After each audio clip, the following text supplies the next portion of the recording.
Okay, नौवा बोल उपयोग 12। बताइए कौन कौन से उपयोग?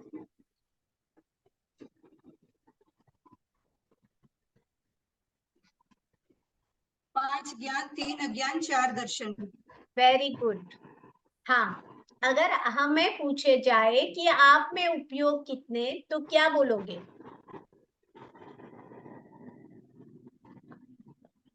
सोच के बोलना पड़ेगा, 2 मिनट सोचना पड़ेगा। मति शुद्ध ज्ञान है, मति ज्ञान है, शुद्ध ज्ञान है, ज्ञान है, चक्षु दर्शन और अचक्षु दर्शन है, अचक्षु दर्शन है। तो हमने अवधि 4 हुए। और पर्यव ज्ञान क्यों 4 है। लिया? हमने मति अज्ञान, श्रुत अज्ञान क्यों नहीं लिया? व्यवहार से हम सम्यक है, तो अज्ञान कैसे आएगा? वेरी गुड, बहुत अच्छा जवाब। फिर अभी अवधि ज्ञान क्यों नहीं लिया? अवधि ज्ञान हमारे में है ही नहीं ना, हमारे और पास वर्तमान में है।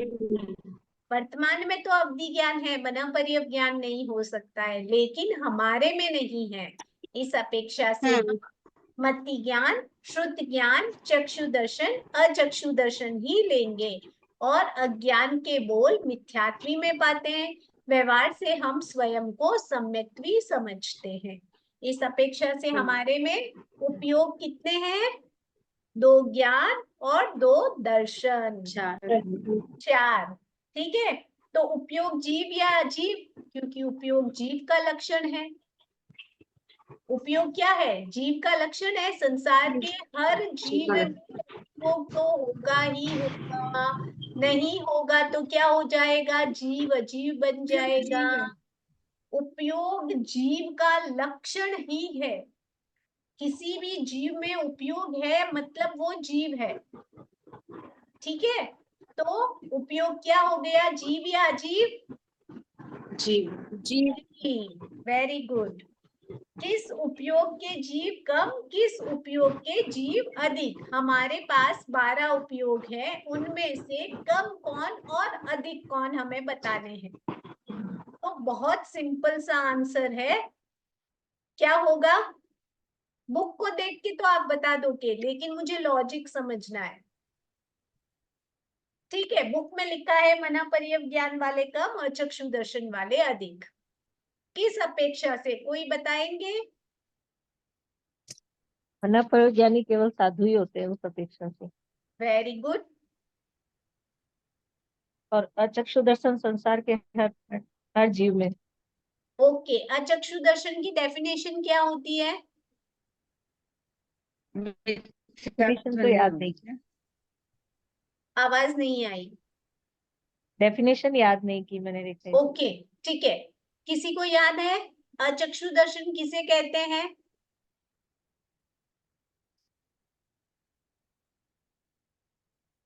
आंख को छोड़कर अचक्षु, यानी आंख को छोड़कर शेष इंद्रिय और मन, इनमें से कुछ भी किसी के पास हो वो अचक्षु दर्शन।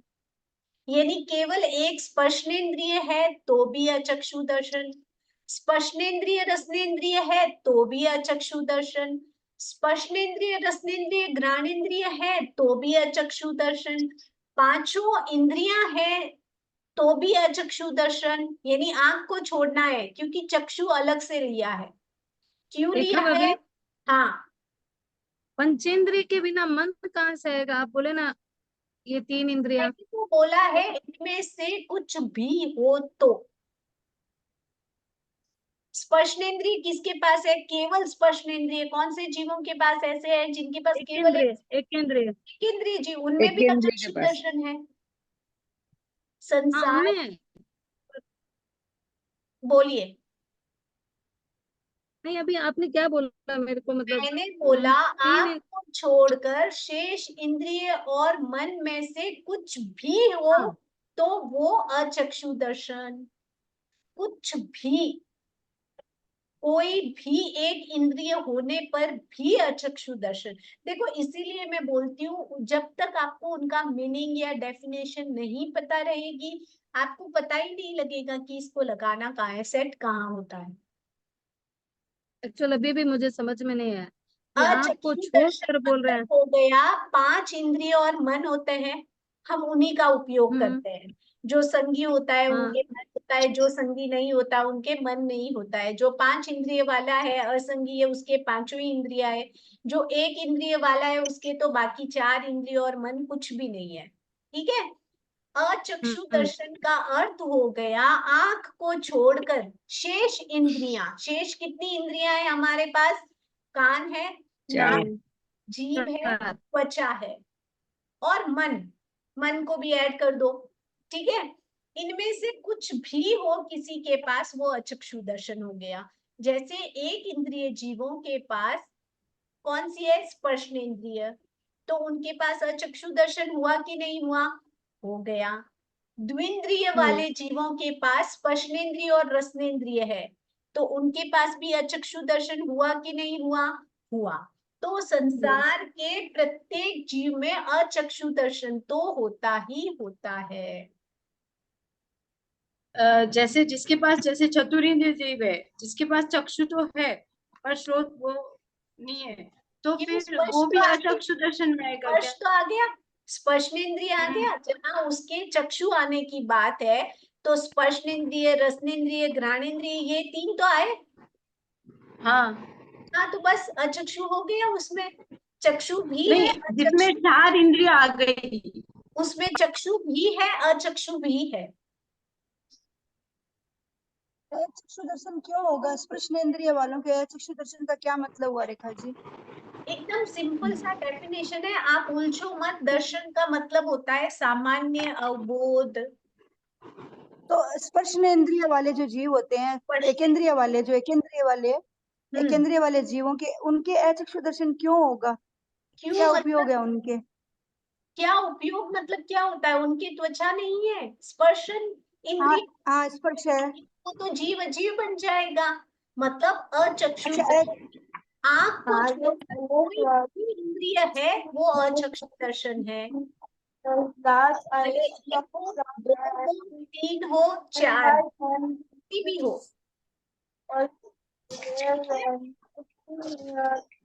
समझ में आया? आंख को छोड़कर कोई भी इंद्रिय, सिंगल वन, एक इंद्रिय भी होती है मतलब अचक्षु दर्शन है। ठीक है। कंफ्यूज लग रहे हैं बाकी सब? समझ में नहीं आया? नहीं, ये समझ आ गया समझ। तो ओके, आगे बढ़े अपन। हाँ यहाँ पे दिया है, देखो, अब कोई भी जीव है संसार का, तो चाहे वह एक इंद्रिय हो, द्विंद्रिय हो, त्रिंद्रिय हो, चतुरिंद्रिय हो, असंगी पंचेंद्रिय हो, उनमें मन भले ही ना हो, या चतुरिंद्रिय तक के जीवों को न लेकर त्रिंद्रिय तक के जीवों को ले लो, जहां आंख नहीं है लेकिन उनके बाकी इंद्रिय तो है ना। तो कोई एक इंद्रिय भी अगर है तो वह अचक्षु दर्शन आ जाता है। अचक्षु दर्शन का मतलब ही वही है, आंख के अतिरिक्त कोई भी इंद्रिय हो तो अचक्षु दर्शन। समझ में आया। तो यहाँ पे आता है किस उपयोग के जीव कम, किस उपयोग के ज्यादा। वैसे तो केवल ज्ञानी केवल दर्शनी भी हो सकता है, लेकिन यहाँ पे हम मन पर्यवज्ञानी क्यों लिए? क्योंकि छठे गुण स्थान में मन पर्यवज्ञानी साधु बहुत कम होते हैं। ठीक है। तो इस अपेक्षा से मन पर्यवज्ञानी साधु कम, और जो अचक्षु दर्शन है वे सबसे अधिक, क्योंकि संसार के हर जीव में, भले वो सम्यक्त्वी हो, मिथ्यात्वी हो, कम से कम एक इंद्रिय तो होगी ही होगी। निगोद के जीव में भी एक इंद्रिय तो है ही है, स्पर्शनेंद्रिय, है कि नहीं है?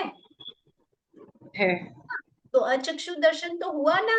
है, हाँ है समझ आ गया, अभी समझ आ गया। है ना। हाँ, तो हाँ समझ अचक्षु आया, अभी दर्शन समझ आया। आ गया। अब समझ में आ गया? देखो नीचे हाँ हाँ लिखा भी है, चक्षु दर्शन चारों गति के जीवों के होता है, वह संगी, असंगी, ज्ञानी, अज्ञानी सबके होता है, तो चक्षु दर्शन वाले अधिक। अब यहाँ पे पूछा है उपयोग किस कर्म का उदय। उपयोग जो होता है दो से बना है, किससे? ज्ञान और ज्ञानावली दर्शनावली। तो यहाँ पे जो होता है उपयोग जो होता है वह ज्ञानावर्णीय और दर्शनावर्णीय कर्म का क्षय क्षयोक्षम भाव होता है, उदय नहीं होता है। उपयोग होने में किसी कर्म का उदय नहीं है। किसी को ज्ञान प्राप्त होता है तो क्षय क्षयोक्षम भाव से होता है। नॉर्मली नीचे के गुणस्थानों में क्षयोक्षम और ऊपर क्षायिक भाव से, ठीक है। जैसे केवल ज्ञान क्षायिक भाव से ही प्राप्त होता है, क्षयोक्षम से नहीं। और वैसे ही ज्ञानावर्णीय और दर्शन यानी जो चार दर्शन है, चक्षु दर्शन, अचक्षु दर्शन, अवधि दर्शन और केवल दर्शन। अभी हमने पढ़ा ना, पांचों इंद्रियां दर्शनावर्णीय कर्म के क्षयोक्षम से मिलती हैं। द्रवेंद्रिय भावेंद्रिय में क्या पढ़ा आपने? भावेंद्रिय क्या है? दर्शनावली कर्म के दर्शनावली कर्म का क्षयोक्षम। क्षय क्षयोक्षम भाव, क्षय तो केवल दर्शन और बाकी सब क्षयोक्षम भाव, ठीक है। तो क्षय क्षयोक्षम यानी क्षायिक क्षायोपश्मिक भाव। अब आता है 10वां, बोलिए क्लियर हुआ? 5 ज्ञान और 3 अज्ञान ज्ञानावर्णीय कर्म के क्षय क्षयोक्षम भाव। 4 दर्शन है वह दर्शनावर्णीय कर्म का क्षय क्षयोक्षम भाव। तो अगर हम समुच्चय की अपेक्षा से पूछे या बताएं तो क्या बताएंगे? उपयोग क्या है? ज्ञानावर्णीय दर्शनावर्णीय कर्म का क्षय क्षयोक्षम भाव है। क्षायिक क्षायिक क्षयोक्षम भाव है, क्षायिक क्षयोक्षम क्षय भाव। क्षयोक्षम भाव को क्षायिक क्षायोपश्मिक भाव को, ठीक है।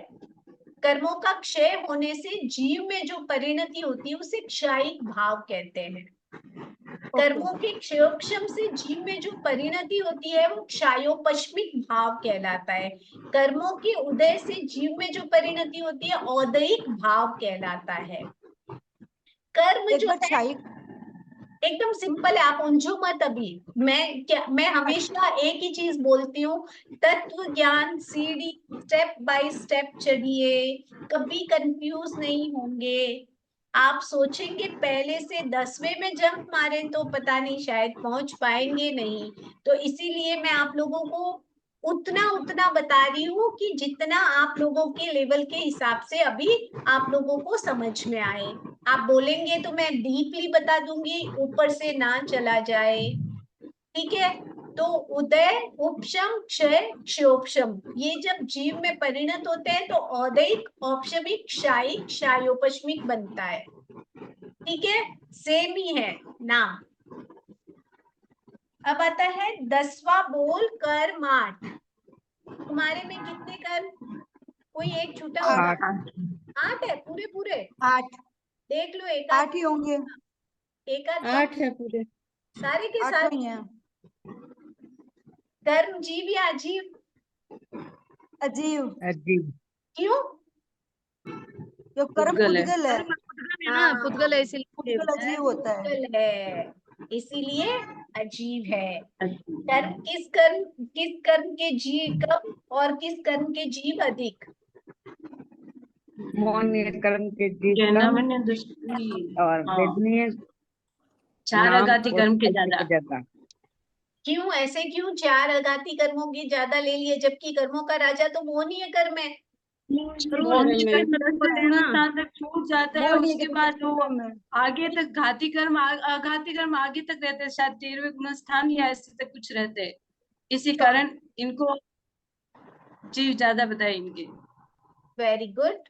एक रीजन उन्होंने बताया कि 13वें नहीं 14वें तक भी रहते हैं। 14वें जब वो अघाती कर्म खत्म होंगे, 14वें गुणस्थान, तभी वो 14वां गुणस्थान खत्म होगा और तभी वो सिद्ध बनेंगे, ठीक है। तो एक रीजन उन्होंने बताया कि भाई ऊपर के गुणस्थानों तक भी रहते हैं। तो क्या घाती कर्म नहीं रहते ऊपर के गुणस्थानों तक? मोहनीय कर्मों का मोहनीय कर्म सबसे पहले छूटता है ना। हाँ वो तो है ना, 12वें गुणस्थान में लोभ का चला जाता है। यस, मोहनीय कर्म सबसे पहले क्षय होता है। सबसे पहले राजा को ही मारते हैं, बोले बाकी चिल्लर पिल्लर को तो जीतना बहुत इजी है। तो सबसे पहले राजा को ही खत्म किया जाता है। और इसमें कर्मों का राजा कौन है? मोहनीय कर्म। मोहनीय कर्म। सबसे ज्यादा अगर आप ही देखोगे कि कर्म बांधने में सबसे ज्यादा किसका काल लंबा है, तो मोहनीय कर्म का 70 करोड़ की स्थिति का बंद करता है वो। लेकिन सबसे पहले उसी कर्म को तोड़ दिया जाता है, उसी का क्षय किया जाता है। ठीक है, तो मोहनीय कर्म सबसे कम क्यों बताए हैं? गुण स्थानों की अपेक्षा से अगर हम देखें तो इसका क्षय 12वें के प्रथम समय में सूक्ष्म लोभांश रहता है, उसका क्षय हो जाता है। 12वें, 13वें, 14वें गुण स्थान में क्या हो जाता है? फिर मोहनीय कर्म नहीं रहता। 12वें के प्रथम समय में कभी भी याद रखना, 10वें तक सूक्ष्म लोभांश है, 11वें में दबा हुआ पड़ा है। खत्म कभी भी 12वें के पहले समय में होगा। सूक्ष्म लोभांश जो है 12वें के पहले समय में ही खत्म होता है। तो मोहनीय कर्म खत्म कब होता है? 12वें के पहले समय में। ओके, हो गया। और 13वें के पहले समय में ज्ञानावर्णीय, दर्शनावर्णीय और अंतराय, ये 3 जो घाती कर्म होते हैं इनका भी खात्मा हो जाता है। पीछे कौन बचे? 4, वेदनीय, नाम, गोत्र और आयुष्य। ये जब तक जीव इस संसार में है, चाहे वो केवली हो, तीर्थंकर हो, सबके जब तक आयुष्य चल रहा है तब तक ये चारों कर्म चल रहे हैं। आयुष्य खत्म, ये चारों खत्म, और सिद्ध होना, ये सारी चीजें एक साथ संपन्न होती है। ठीक है, तो ये गुण स्थान का लिखना होगा क्या रेखा जी? जैसे भी आपने बताया कि 12वें 13वें में खत्म होता है, 12वें के पहले समय में, तो ऐसे लिखना होगा क्या हमें आपकी एग्जाम में? नॉलेज के लिए बता रही हूँ, आप नॉलेज रखें ताकि आगे के जो आपके ये जो चर्चा या आगे की जो भी आएगी वो आपके बहुत क्लियर हो जाएगा। नहीं तो हम समझेंगे कि 10वें तक ही है, कषाय का अस्तित्व जो है 10वें तक है, फिर अकषाई बन जाता है। लेकिन खत्म कब होता है? अकषाई बनने पर भी वो दबा पड़ा रहता है, 12वें के पहले समय में खत्म होता है ना। कुछ कुछ बातें हैं जिनकी जानकारी हमें रहेगी तो हम आगे की चीजों में कंफ्यूज नहीं होंगे, आगे के बोलों में। ठीक है, इसीलिए मैं थोड़ा थोड़ा जहां लगे कि मुझे आपको थोड़ा और डिटेल बताना है वहां बता रही हूँ। आएगा वही जो आपके बुक में लिखा है, उससे बढ़कर कुछ भी नहीं लिखना है, उससे बढ़कर कुछ भी नहीं आएगा। ठीक है, यहाँ पे आपके लिखा है मोहनीय कर्म 12वें गुण स्थान के, देखो यहाँ लिखा हुआ ही है, सॉरी मैंने पढ़ा भी नहीं था। मोहनीय कर्म 12वें गुण स्थान के 12वें गुण स्थान में समाप्त हो जाता है, इसलिए मोहनीय कर्म वाले जीव का वेदनीय आदि 4 कर्म जब तक जीव संसार में रहता है तब तक पाए जाते हैं। इसीलिए इन कर्म वाले जीव, इस कर्म वाले जीव अधिक है। उदय सब कर्मों का अपना अपना होता है। अब यहाँ पे पूछा है किस कर्म के उदय से, कर्म किस कर्म के उदय से, तो कर्म अपने अपने कर्म के उदय से। ज्ञानावर्णीय कर्म, ज्ञानावर्णीय, हाँ ज्ञानावर्णीय, दर्शनावर्णीय 13वें गुण स्थान में समाप्त होता है क्या? 13वें के प्रथम समय में, जैसे 12वां ही एंडिंग होता है। अपन बोलते हैं ना बॉर्डर में एक पैर रखा, पैर रखते ही वो बोलते हैं निकल भाई, यहाँ जरूरत नहीं है तुम्हारी, तभी केवल ज्ञान होता है। 13वें के प्रथम समय में बोला जाता है एक्चुअली।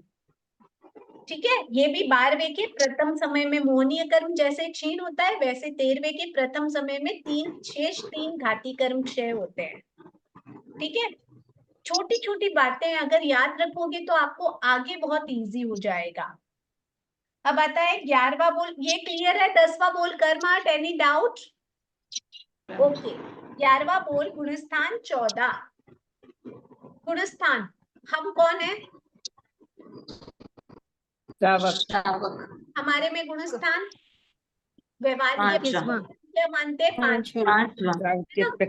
और अगर साधु है तो छठा। वर्तमान में तो यही मानेंगे, छठा 7वां, क्योंकि 7वां तो ज्यादा स्टेबल है नहीं, इसलिए छठा। ठीक है, तो श्रावक की अपेक्षा से 5वां, साधु की अपेक्षा से छठा। क्यों दिया है? क्योंकि साधु और श्रावक दोनों ही इस तत्व ज्ञान के एग्जाम भी देते हैं और पढ़ते भी हैं, और वो जीवन में आचरण भी। तो यहाँ पे साधु और श्रावक दोनों की अपेक्षा लिए गई है। ठीक है, तो श्रावक की अपेक्षा से पांचवा, साधु की अपेक्षा से छठा। गुणस्थान जीव या अजीव? गुणस्थान आत्मा की क्रमिक विशुद्धि है। गुणस्थान की डेफिनेशन क्या थी?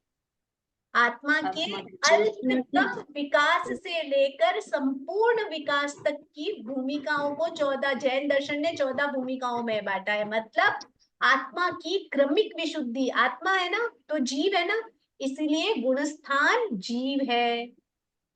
ठीक है। किस गुणस्थान के जीव कम, किस गुणस्थान के जीव अधिक। अब यहाँ पे आता है कि भाई गुणस्थान में कौन सा गुणस्थान कम, कौन से गुणस्थान वाले जीव कम। अब यहाँ पे एक चीज बताई जाती है, जैसे 108 101 एग्जैक्टली नंबर याद नहीं आ रहा है। ऐसे कहा जाता है कि एक ही साथ जीव शपथ श्रेणी और उपशम श्रेणी में चढ़ते हैं। शपथ श्रेणी यानी केवल ज्ञानी बनने वाले, यानी कर्मों को क्षय करते हुए। उपशम यानी दबाते हुए, वो वापस नीचे गिर सकते हैं। तो वहां पे बताया जाता है कि 108 जीव शपथ श्रेणी चढ़ सकते हैं, तो 52 या 54 जीव ही उपशम श्रेणी लेते हैं। तो उपशम श्रेणी लेने वाले जीव या उपशम समित्व प्राप्त करने वाले जीवों की संख्या बहुत कम होती है। ठीक है। इस अपेक्षा से उपशांत को यहाँ 11वें गुणस्थान की अपेक्षा से ही बताया गया है कि 11वें गुणस्थान वाले जीव यानी उपशम श्रेणी लेने वाले जीव कम, और कौन सबसे अधिक है? मिथ्या दृष्टि राजा वाले। मोहनीय कर्म, उसकी प्रबलता हो तो जीव मिथ्यात्वी ही बना रहता है। तो मिथ्या दृष्टि वाले अधिक।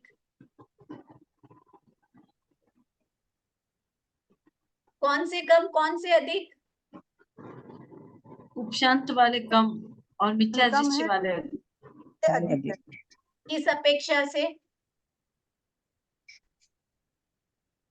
बस यही तो बोलना नहीं आता है ना।